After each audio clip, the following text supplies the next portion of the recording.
उसमें ही जो एक सवाल है वो क्वेश्चन नंबर 8 भी है, लेकिन ये जनरल इक्वेशन फाइंड करना है। इसमें भी आपने क्या फाइंड करना है, find family of lines passing through the point of intersection of L1 and L1 और L2 के पॉइंट ऑफ इंटरसेक्शन से एक लाइन पास कर रही है L3, लेकिन इस बार उस L3 की कोई खास कंडीशन नहीं बताई गई कि वो L3 जो है वो किसी पर्टिकुलर पॉइंट से पास कर रही है या L3 जो है वो किसी लाइन के साथ पैरेलल है, ऐसी कोई और बात नहीं बताई गई। तो ऐसी बहुत सारी लाइन पॉसिबल होगी, तो हम क्या कह रहे हैं, वो तमाम लाइंस की इक्वेशन निकालें, ठीक है। और तमाम लाइन की इक्वेशन निकालने तो वो कैसे आएगी भाई, कि आप जस्ट जो k की वैल्यू रख रहे थे ना, वो k की वैल्यू लेगी, k की कोई पर्टिकुलर वैल्यू हम निकालेंगे। तो अगर k ही उसमें रह जाएगा तो वो क्या रिप्रेजेंट करेगा, family of all lines which is passing through the point of intersection of L1 and L2, ठीक है। तो इसमें भी जो आपने थ्रेड लाइन निकालनी है वो कैसे निकालेंगे भाई, k मैथड से L1 plus k2 equals to 0। तो इसमें फर्स्ट लाइन क्या गिवन है, 2x plus 3y minus 8 then plus k, और L की इक्वेशन है x minus y plus 1 equals to 0, ठीक है। ये क्या रिप्रेजेंट कर रही है, family of all lines which is passing through the point of intersection of L1 and L2। इधर k की वैल्यू हम नहीं निकाल रहे, ये पूरी फैमिली को रिप्रेजेंट कर रहा है, यहाँ पे कोई पर्टिकुलर कंडीशन नहीं है, बस एक थोड़ा सा फर्क है कि बुक में जो आंसर लिखा हुआ है ना उसमें k नहीं लिखा हुआ, वैसे तो आप k ही छोड़ सकते हैं। बुक ने पता नहीं क्यों k की जगह k की वैल्यू अज्यूम कर ली कि k की वैल्यू a ओवर t, बस ये बस बुक में उन्होंने ऐसी कुछ कर दिया, मतलब ये लाजमी है नहीं, ऐसी कोई बात मेंशन नहीं की है कि आप k की ये वैल्यू रखें या कुछ भी रखें। तो बुक में इसी के अकॉर्डिंग आंसर लिखा हुआ है तो मैं ये लिख देता हूँ, सही है, वरना ये जरूरी है। b क्या हो जाएगा, इससे आगे मल्टीप्लाई हो जाएगा b times of 2x plus 3y minus 8 और a times of x minus y plus 1 divided by b equals to 0। तो इक्वेशन क्या बन जाएगी, b 2x plus 3y minus 8 a x minus y plus 1 equals to 0। सही, ये क्या represent कर रही है, family of all lines which is passing through the point of intersection of L1 and clear. इसमें एक और चीज पूछ रहे हैं, also find point of intersection, ठीक है। तो हम किसी भी दो लाइंस का पॉइंट ऑफ इंटरसेक्शन कैसे निकालते हैं, उनको सॉल्व कैसे निकालते हैं, उनको सॉल्व कैसे। तो आप इन दो इक्वेशंस को सॉल्व करके क्या निकाल लेंगे, x और y की वैल्यूज। तो अब इनको सॉल्व करने के बहुत सारे मेथड हो सकते हैं, ग्रामर स्कूल है, एलिमिनेशन है, कंपैरिजन है, ठीक है। आप जो मेथड का इस्तेमाल करना चाहेंगे,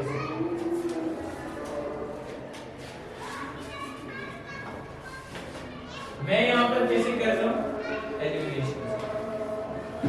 अगर मैं थर्ड इक्वेशन सेकंड इक्वेशन को 3 से मल्टीप्लाई करूँ, अगर मैं थर्ड इक्वेशन सेकंड इक्वेशन को 3 से मल्टीप्लाई करूँ तो इधर माइनस के 3y आ जाएगा और इसमें ऐड कर दूँ, कैंसिल हो जाएगा और आपको x की वैल्यू मिल जाएगी। तो मैं यहाँ पे क्या कर रहा हूँ, इक्वेशन 1 और फिर मैं क्या कर रहा हूँ, प्लस 3 टाइम्स ऑफ इक्वेशन 2, सही है, ऐड कर रहा हूँ। तो इक्वेशन 1 लिख लेते हैं, इक्वेशन 1 क्या है, 2x plus 3y minus 8 equals to 0, पहली इक्वेशन लिखी। और दूसरी इक्वेशन के साथ क्या करना है, उसको 3 से मल्टीप्लाई कर देना, दूसरी इक्वेशन को 3 से मल्टीप्लाई कर देना, क्या आ जाएगा, माइनस का 5x equals to 5 and x equals to 1। x की वैल्यू 1 आ गई। अब आप इसको या तो फर्स्ट इक्वेशन में सेकंड इक्वेशन में पुट करें और आपको y की वैल्यू भी मिल जाएगी। तो सेकंड इक्वेशन में पुट करना, x क्या हो जाएगा, 1 minus 1 plus 1 equals to 0। ये बन जाएगा 2 minus 5 plus 0 minus 5 equals to -2 and y equals to तो पॉइंट ऑफ इंटरसेक्शन आपको क्या मिल जाएगा 1, सही क्लियर है। आगे अगर किसी एक्सरसाइज में पॉइंट ऑफ इंटरसेक्शन पूछेगा तो आप निकालोगे क्या करते हैं क्वेश्चन को। अब देखिए क्वेश्चन नंबर 6, इसमें लिख रहे हैं फाइंड इक्वेशन ऑफ लाइन। आपने एक लाइन की इक्वेशन फाइंड करना है और उसकी खास बात क्या है, लाइन थ्रू द पॉइंट 3, 2। जिस लाइन की इक्वेशन आपने फाइंड करना है वो लाइन क्या कर रही है भाई, एक पर्टिकुलर पॉइंट से पास कर रही है जिसके कोऑर्डिनेट्स बताए गए हैं क्या 3, 2, और इस लाइन की आपने इक्वेशन बतानी है। और इसके बारे में एक और खास बात बताई गई है, क्या है, एंड मेकिंग एंगल 45 का एंगल बना रही है। किसके साथ बना रही है, विद अनदर लाइन। 45 डिग्री का एंगल बना रही है विद अनदर लाइन, और उस लाइन की इक्वेशन क्या है, तो इस लाइन को मैं मान लेता हूं कि जो लाइन गिवन है ये है L1 x minus 2y minus 3 equals to 0। ये कोई कॉन्करेंट लाइन वाला कॉन्सेप्ट नहीं है, यहाँ पे 3 लाइंस नहीं है, ये सिंपल सा सवाल है। अब मुझे बताएं कि क्या आपको फर्स्ट लाइन का स्लोप बता सकते हैं मुझे। जो फर्स्ट लाइन है इसका स्लोप होगा minus a over b minus 1 bye minus 2। तो फर्स्ट लाइन का स्लोप आपको मिल जाएगा 1/2, ठीक है। और अगर आपको ये सेकेंड लाइन, इसको अगर मैंने फर्स्ट लाइन अज्यूम किया, इसको मैं क्या कर लेता हूं सेकेंड लाइन, और इसकी इक्वेशन आपने बतानी है। सही है, इक्वेशन बताने के लिए पॉइंट तो दे दिया गया है, अगर मुझे स्लोप भी मिल जाए तो मैं इसकी इक्वेशन भी निकाल लूंगा। तो मैं इसका स्लोप कैसे निकालूंगा, इसका स्लोप ना ही कोई पैरेलल की कंडीशन से मिलना है और ना ही परपेंडिकुलर की कंडीशन से मिलना है, ठीक है। इसका स्लोप हमें जो L2 लाइन है इसका स्लोप ना इसके साथ पैरेलल है ना इसके साथ परपेंडिकुलर, एंगल बना रहा है, तो tan थीटा वाला फॉर्मूला इस्तेमाल करेंगे, ठीक है। तो ये 3 तरीके होते हैं एंगल स्लोप का रिलेशन के लिए, कि पैरेलल है तो स्लोप इक्वल, परपेंडिकुलर है तो उनका प्रोडक्ट -1 ले लेते हैं, दूसरा वाला नेगेटिव रेसिप्रोकल होता है। और अगर ये दोनों चीजें नहीं गिवन है, एंगल गिवन है, तो एंगल के जरिए भी हम सेकेंड लाइन का स्लोप निकाल सकते हैं। तो हम सेकेंड लाइन का स्लोप निकालने के लिए एंगल का फॉर्मूला इस्तेमाल कर लेते हैं, which is tan theta equals to m2 minus m1 divided by 1 plus m1 m2, ठीक है। अब हम क्या करेंगे भाई, यहां पर हम लिख देते हैं tangent 45 degree m2 minus m1 divided by 1 plus m1 m2। tan 45 इज 1, इसको ऐसे लिख लेता हूं m2 minus m1 divided by 1 plus m1 m2 equals to 1। सही है। अब जब आप मॉड हटाएंगे तो आप लिखेंगे plus minus, so m2 minus m1 divided by 1 plus, तो इधर क्या आ जाएगा प्लस माइनस। तो आप क्या करेंगे, एक बार प्लस लेकर पूरी कैलकुलेशन करेंगे और एक बार माइनस लेकर पूरी कैलकुलेशन करेंगे।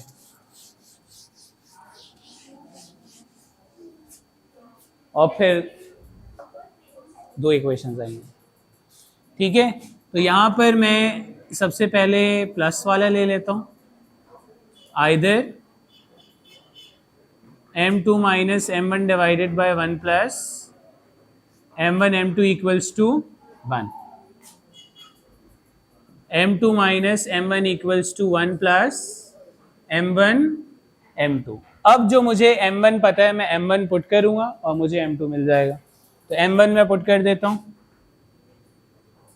m1 इज 1/2 देन प्लस 1 और फिर m1 इज 1/2 m2। तो इसको मैं साथ कर लेता हूं m2 को, तो क्या हो जाएगा ये m2 माइनस 1/2 m2 और इधर आ जाएगा 1 माइनस इधर होके प्लस हो जाएगा, तो 1 माइनस हाफ इज हाफ और 1 प्लस हाफ इज 3/2। तो m2 की एक वैल्यू क्या आ गई 3, सही है।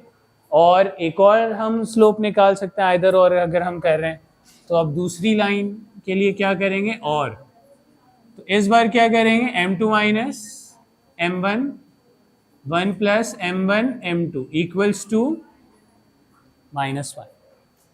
तो अब इसको अगेन इधर मल्टीप्लाई कर देते हैं, so m2 minus m1 equals to -1 minus m1 m2। m2 की वैल्यू हमें चाहिए, m1 पता है, m2 minus half -1 half m2। m2 को एक साइड कर देता हूँ, m2 प्लस 1/2 m2 -1 और प्लस का हाफ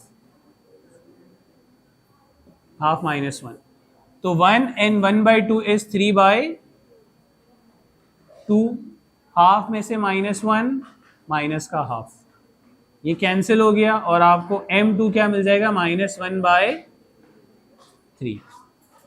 ठीक है, तो अब आप क्या करेंगे, इन दोनों को इस्तेमाल करते हुए इक्वेशन निकालेंगे। तो इक्वेशन निकाल रहे हैं आप L2 इफ पॉइंट क्या है, पॉइंट तो दोनों का सेम ही होगा 3,2।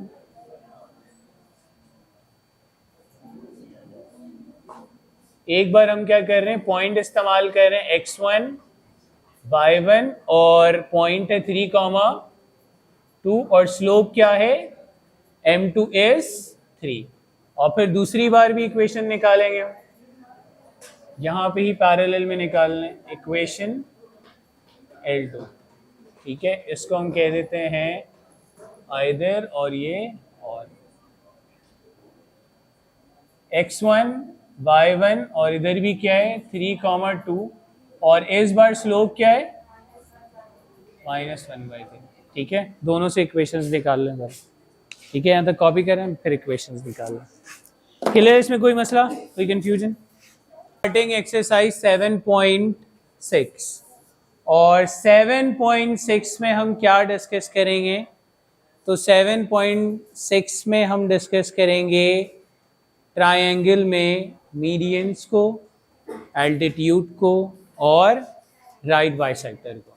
तो सबसे पहले तो हम समझ लेते, अच्छा इनकी इक्वेशंस निकाल रहे होंगे, मीडियंस की इक्वेशन फाइंड करेंगे, एल्टीट्यूड की इक्वेशन निकालेंगे और राइट बाइसेक्टर की इक्वेशन निकालेंगे ऑफ ट्रायंगल।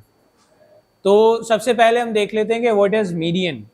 तो मीडियन क्या होता है, अ लाइन सेगमेंट। क्या है भाई, ये एक लाइन सेगमेंट है, और किस तरह का लाइन सेगमेंट है, तो एक ऐसा लाइन सेगमेंट है which is drop from vertex. कहां से ड्रॉप कर रहे हैं इसको, ट्रायंगल के एक वर्टेक्स से ड्रॉप कर रहे हैं, और उसकी क्या खास बात है, एंड बाइसेक्ट अपोजिट साइड।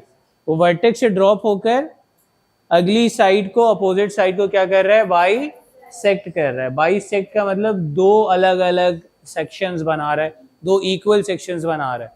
ठीक है, दो इक्वल पार्ट्स में इसको डिवाइड कर रहा है। तो अगर ये दो इक्वल पार्ट में डिवाइड कर रहा है तो ये वाला पॉइंट होगा दरअसल ए और बी का मिड पॉइंट। ठीक है, क्या होगा ये डी, इसमें क्या होगा, D is mid point of segment A B. Clear? तो क्वेश्चन में ये तीन वर्टेक्स तो बताए जाएंगे, तो आपको सी तो पता है, डी आप ए बी का मिड पॉइंट से निकाल लेंगे। तो जब आपको दो पॉइंट्स पता होंगे, किसी भी लाइन के दो पॉइंट्स पता हो, तो क्या उसकी इक्वेशन फाइंड कर सकते हैं, 2 point formula, slope point formula भी इस्तेमाल कर सकते हैं। ठीक है, 2 पॉइंट फार्मूला भी इस्तेमाल कर सकते हैं, सही है, तो उससे इक्वेशन मिल जाएगी।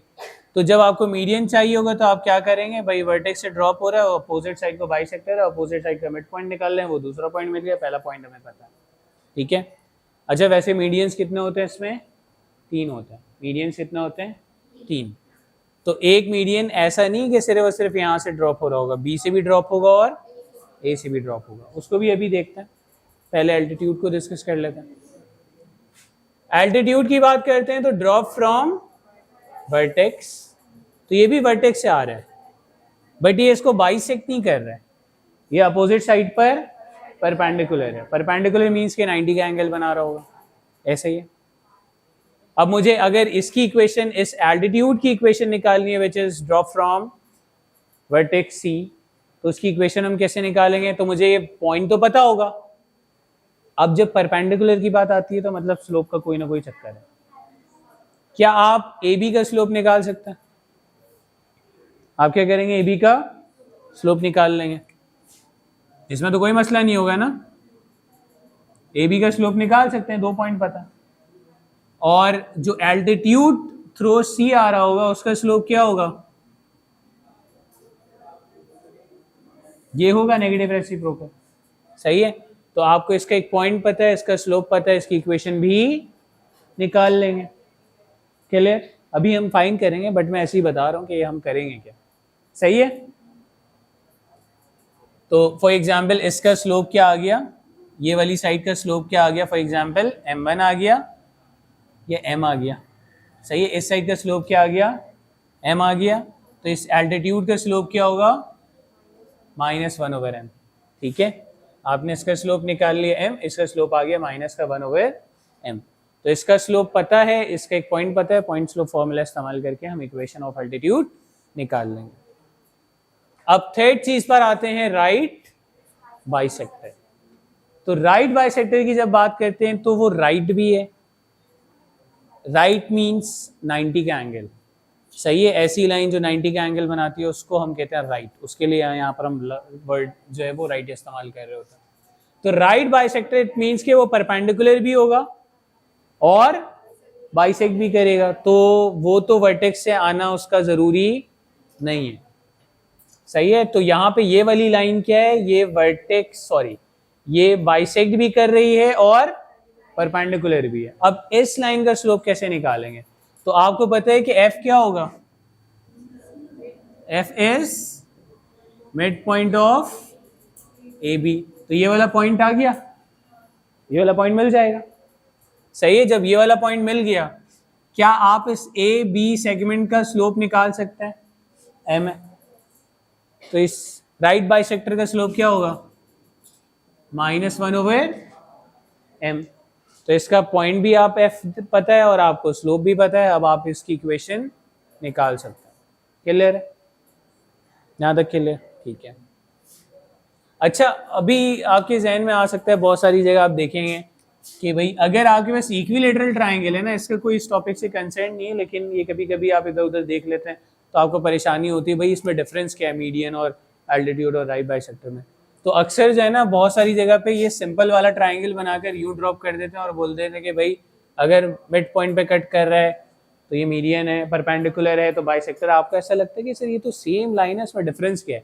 तो इस वजह से मैं थोड़ा सा इस तरह का ट्राइंगल बना रहा हूँ जिसमें ये डिफरेंस आपको नजर आ सके। क्योंकि अगर आप इक्विलेटरल ट्राइंगल बनाते हैं ना, तो इक्विलेटरल ट्राइंगल में दरअसल जो एल्टीट्यूड है वही मीडियन है और वही राइट बाइसेक्टर भी है, सही है। राइट बाइसेक्टर, मीडियन और एल्टीट्यूड तीनों सेम ही चीज होगी, उसमें अलग अलग नहीं आएगा। जाहिर सी बात है, इसको देखें, है ना ये, हाँ, जब तीनों ट्राइंगल की तीनों साइड्स बराबर होंगे तो उस केस में जब आप एक राइट बाइसेक्टर ड्रॉ कर रहे होंगे ना, वो राइट बाइसेक्टर दरअसल एल्टीट्यूड भी होगा, वो दरअसल मीडियन भी होगा, सही है। तो इस तरह से आपको थोड़ी सी कंफ्यूजन हो जाती है, ये अलग अलग कैसे ये सारी चीजें। तो इस वजह से मैंने ट्राइंगल ऐसा बनाया जिसमें आपको इन दोनों का डिफरेंस, इन तीनों चीजों का डिफरेंस समझ में आ सके। और इसमें आपको क्लियरली दिख रहा है कि अगर ये वाली लाइन आके इसको मिड पॉइंट पे कट कर रही है तो इसका परपेंडिकुलर होना जरूरी नहीं है। अगर परपेंडिकुलर है तो इसका मिड पॉइंट पे कट करना जरूरी नहीं है। और अगर ये परपेंडिकुलर और मिड पॉइंट पे भी कट कर रही है तो वर्टेक्स से आना इसका जरूरी नहीं है। तो मैंने ऐसी डायग्राम बनाई है जिसमें जो इससे बियॉन्ड पॉसिबिलिटी है वो सारी चीज़ें आपको दिख जाए। ये वाला ट्राइंगल बनाते हैं तो इसमें जो है ना डिफरेंस करना मुश्किल हो जाता है। यहाँ तक क्लियर है? अच्छा, अब इसमें एक और ख़ास बात है। ख़ास बात ये है कि जब मीडियन की बात करें तो मीडियंस इसमें कितने होंगे? 3 होंगे।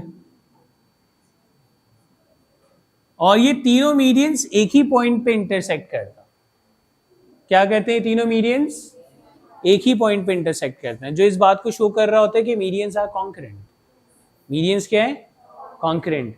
कॉन्करेंट लाइंस किसको कहते हैं? जिनका पॉइंट ऑफ इंटरसेक्शन सेम होता है। 3 या 3 से ज्यादा लाइंस जो एक ही पॉइंट पे इंटरसेक्ट कर रही है तो उनको क्या कहते हैं? Concurrent lines. तो मीडियंस क्या होते हैं इसमें? Medians are concurrent. और कॉन्करेंट होने का मतलब क्या है?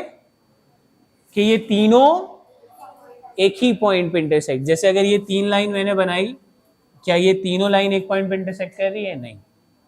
लेकिन अगर मैं ऐसे बनाऊं तो ये तीनों लाइन एक ही पॉइंट पे इंटरसेक्ट कर रही है, तो ये कॉन्करेंट है, ये कॉन्करेंट नहीं है। सही है?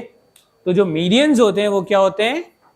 कॉन्करेंट होते हैं, कि तीनों लाइंस एक ही पॉइंट पर इंटरसेक्ट कर रही होती है। ठीक है भाई, वैसे इसको हमने पढ़ा भी था, सेंट्रॉइड, अगर आपको याद आ रहा है। ठीक है, point of intersection of medians is called centroid.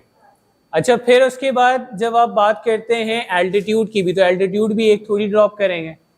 Vertex 3 है तो एल्टीट्यूड भी 3 होंगे, तो यहां से भी आप एक एल्टीट्यूड ड्रॉप करेंगे इस पर, यहां से भी आप एक एल्टीट्यूड ड्रॉप करेंगे इस पर, और ये तीनों भी एक ही पॉइंट पर इंटरसेक्ट करते हैं, तो एल्टीट्यूड्स आर कॉन्करेंट। एल्टीट्यूड्स भी क्या होते हैं?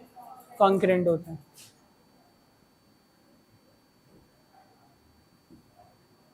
Altitudes are concurrent. ठीक है, अब तीसरी चीज पर आ जाते हैं हम, राइट बाइसेक्टर। तो राइट बाइसेक्टर भी किसी एक साइड का थोड़ी होगा, राइट बाइसेक्टर ऑफ AB भी होगा, राइट बाइसेक्टर ऑफ BC भी होगा, और राइट बाइसेक्टर ऑफ AC भी होगा। तो राइट बाइसेक्टर ऑफ, आप ये भी ड्रॉ करेंगे कि भाई राइट बाइसेक्टर ऑफ BC भी है, ठीक है, और राइट बाइसेक्टर ऑफ AC भी है। ठीक है, और ये तीनों क्या कर रहे होंगे? इतनी प्रॉपर डायग्राम नहीं बनी है, बट ये भी क्या, तीनों क्या कर रहे होंगे? एक ही पॉइंट पर इंटरसेक्ट कर रहे होंगे। तो राइट बाइसेक्टर्स भी क्या होते हैं? कॉन्करेंट होता है। ठीक है, right bisectors are concurrent. Clear है? ये कॉपी कर लें इसको जल्दी से, हरियर। अच्छा भाई, 7.6 का क्वेश्चन नंबर 1, जिसमें आपको ट्राइंगल के वर्टेक्स बताए गए हैं, तीनों वर्टेक्स बता दिए गए हैं, और आपसे पूछ रहे हैं फर्स्ट पार्ट में इक्वेशन ऑफ मीडियन। तो equation of median through a, तो मैं इस तरह से डायग्राम बना लेता हूं कि for example this is triangle, ये मैं ए ले लेता हूं, दिस इज बी और सी। ए के कोऑर्डिनेट्स हैं 2,5, बी है 3,7, इन सी है 0,8।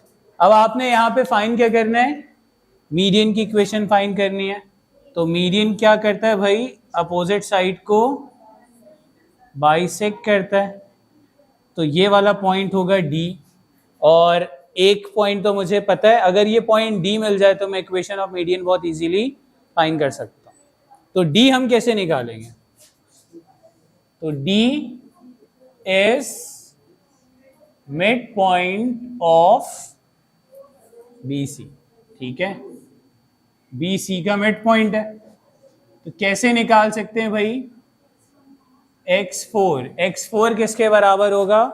x2 plus x3, x2 plus x3 divided by 2, और y4 किसके बराबर होगा? y2 plus y3, y2 plus y3 divided by 2।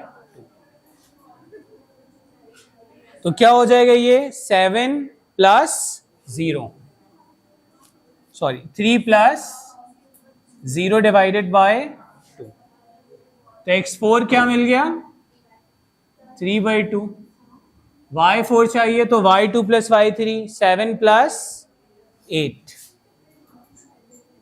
7 7 14 और 1 हो जाएगा 15, 15/2।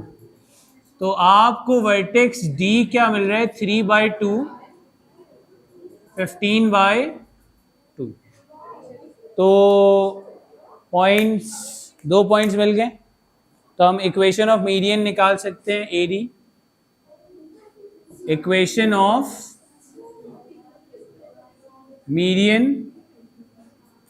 थ्रू ए से आने वाला मीडियन की इक्वेशन निकाल रहे हैं, तो इसमें हमें 2 पर्टिकुलर पॉइंट पता है, एक A पता है विच इज x1 y1 और उसके कोऑर्डिनेट्स के 2, 5, और एक और पर्टिकुलर पॉइंट पता है इस मीडियन का x4 y4 विच इज 3/2, 15/2। सही है, तो यहां पर हम 2 पॉइंट फॉर्मूला इस्तेमाल कर लेते हैं। तो क्या होगा भाई y minus y1 del y over del x और x माइनस x1, ठीक है। तो y minus y1 is 5, del y क्या हो जाएगा y4 minus y1 15/2 minus 5, 15/2 minus 5, और डेल x क्या होगा 3/2 माइनस 2 और x माइनस 1, ठीक है। किसी का चालान आ रहा है क्या? हाँ,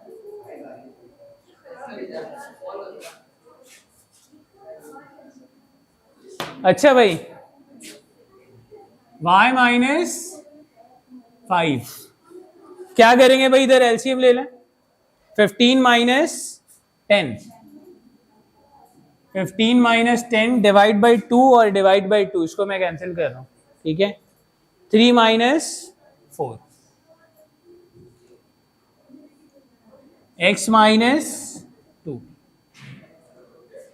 क्या आ जाएगा y minus 5 equals to 15 minus 10 और माइनस 1, x माइनस 2,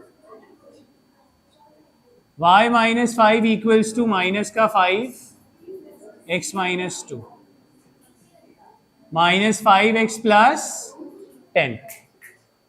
अब क्या करेंगे, x इधर नेगेटिव है, सबको इधर शिफ्ट कर देते हैं, तो क्या हो जाएगा y माइनस 5 इधर ही रहा, ये प्लस का और ये माइनस का, so 5x plus y minus 15 equals to 0। ये आपको क्या मिल गई है, मीडियन की इक्वेशन। अब हमें सेकेंड क्या चीज चाहिए,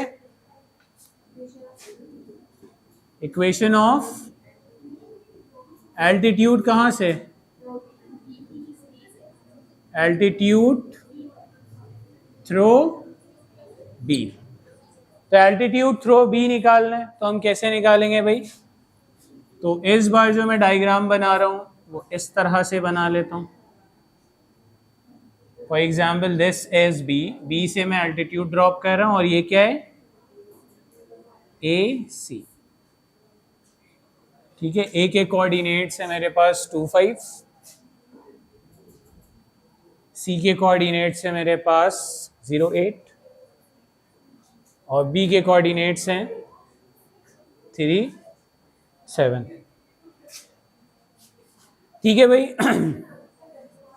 अच्छा, अब यहां से मैं एल्टीट्यूड ड्रॉप कर रहा हूं, बी से हम क्या ड्रॉप कर रहे हैं, एल्टीट्यूड। तो इस बार ये पॉइंट तो नहीं आएगा ना, मैं क्या निकालूंगा, मैं स्लोप ऑफ AC निकालूंगा। क्या करूंगा, स्लोप ऑफ AC।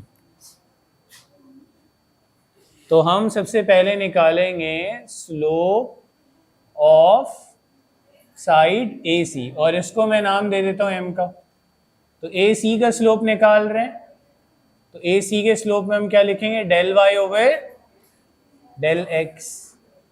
तो इसका डेल y क्या होगा AC का, y3 माइनस y1, क्या होगा y3 minus y1,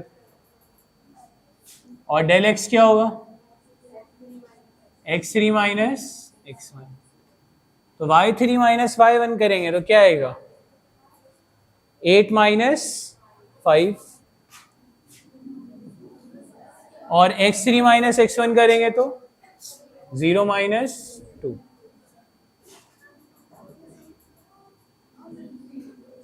3 divided by -2, 3 bye -2। ये किसका स्लोप आया है? ये स्लोप किसका है? AC का। लेकिन आपको क्या चाहिए, किसका स्लोप चाहिए? स्लोप चाहिए हमें किसका? ऑफ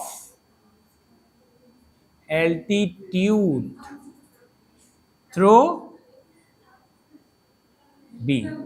सही है। तो जो इसका स्लोप होगा वो क्या होगा? इसको मैं m प्राइम कह देता हूं। इसको क्या कह देता हूं? m prime. वो क्या होगा? 2/3, नेगेटिव रेसिप्रोकल, परपेंडिकुलर है। तो अब मुझे जो एल्टीट्यूड है थ्रू B उसका स्लोप पता है, और उसका मुझे पॉइंट भी पता था। उसका पॉइंट क्या था? 3,7। तो यहां पर अब हम क्या कर सकते हैं? Equation of altitude through B, B से आने वाला एल्टीट्यूड।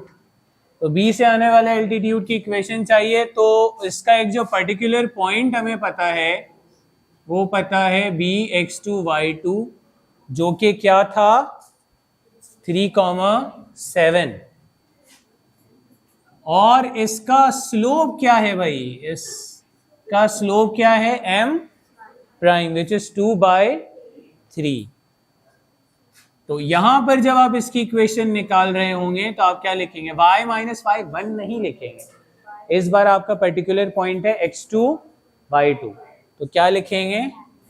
y2, और m नहीं लिखेंगे। इस बार स्लोप आपका क्या है? m prime. तो m की जगह क्या आएगा? m प्राइम और x माइनस x2। क्या इक्वेशन निकाल लेंगे एल्टीट्यूड की? ठीक है, ये पूरा कॉपी करें और एल्टीट्यूड की इक्वेशन निकाल।